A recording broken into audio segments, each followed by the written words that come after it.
Delhi BJP জয়ের আনন্দ এবার ভাটপাড়ায়। ভাটপাড়া ব্যারাকপুর প্রাক্তন সাংসদ অর্জুন সিং এর বাড়ির সামনে বিজেপির সমস্ত সমর্থকেরা বাজি ফাটিয়ে আবির মাখিয়ে মিষ্টি মুখ করে আনন্দ পালন করছে। মূলত তাদের দাবি, দিল্লিতে এবার ডাবল ইঞ্জিনের সরকার হলো।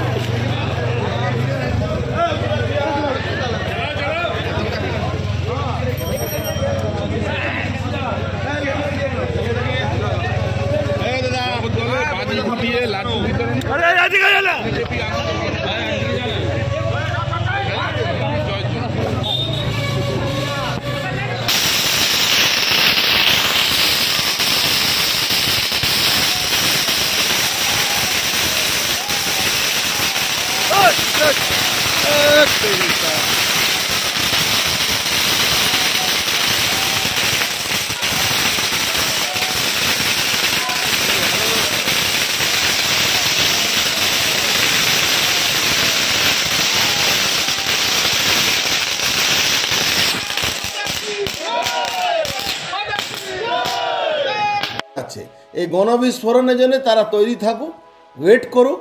আর বেশি সময় নেই, দিল্লি গেছে, বাংলাও যাওয়ার পথে আছে। যতই রেউড়ি বাটুন, যতই টাকা বাটুন, বাংলার মানুষও আপনি 10 টাকা বাঁটছেন আর 10 লাখ টাকা তুলে নিজের বাড়ি নিজের পরিবারকে নিয়ে ব্যাংক ব্যালেন্স করছেন, আপনি বাঁচবেন না। হরিদাস যাক, ওতে কিছু যায় আসে না। মানুষ তো মারা যাচ্ছে। ওই মানুষকে মমতা ব্যানার্জি চাকরি দিতে পারছেন না, বাজি কারখানা গিয়ে কাজ করছে। মমতা ব্যানার্জি তাকে কোনো ব্যবসা দিতে পারছেন না, বাজি কারখানা গিয়ে কাজ করছে। এইটাই তো হচ্ছে। মানুষ মারা গেছে, আপনি গিয়ে 2 লাখ টাকা দিন বা 10 লাখ টাকা দিন, তাতে কি যায় আসে? তাদের কিছু যায় আসে না।